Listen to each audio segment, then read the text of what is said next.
Hi, this is Ben from Testiv, and we're solving an SAT math problem involving complex numbers.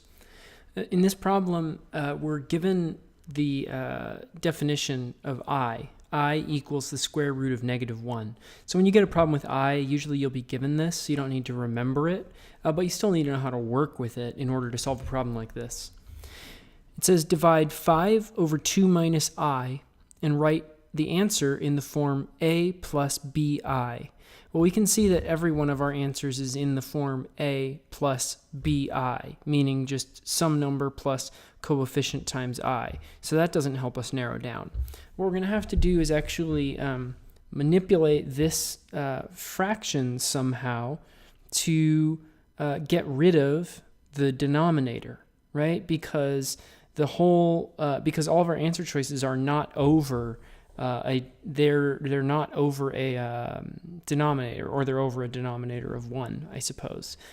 So when we have a expression like this, 2 minus I in the denominator, and when we're working with I, we usually want to find a way to square I.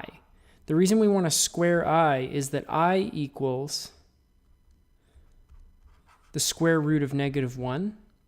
And if we want to work with that number, we're going to need to square it, because I squared then equals -1. Okay, this imaginary number, I, if we square it, equals -1.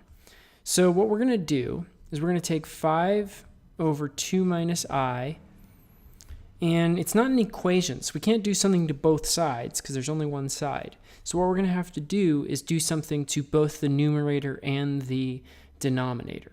Well, if we were to say multiply both the numerator and the denominator by I, that would get I squared down in the denominator. However, it wouldn't get rid of the denominator, because then we would just have 2I minus I squared. So we're just kind of moving our problem. So what we want to do is actually multiply it by what's called the conjugate, 2 plus I.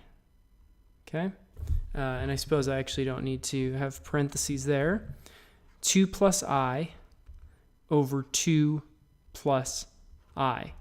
Okay? So if you know about perfect squares, that's why we're using this, because this is going to equal, in the denominator, 4, so 2 squared, plus 2I minus 2I minus I squared.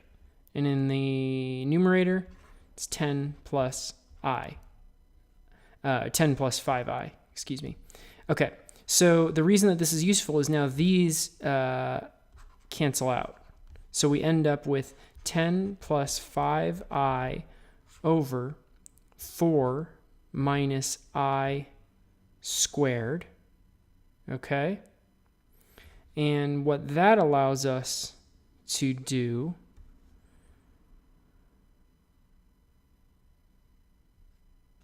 is convert our I squared to -1. So this ends up being 4 minus -1, which equals 5. Okay? So now we have 10 plus 5I over 5, and that reduces to, let's see here. Well, we can just divide both by 5. That reduces to 2 plus I. 10 divided by 5 is 2. 5I divided by 5 is 1. Or 5I divided by 5 is I. So we end up with 2 plus I.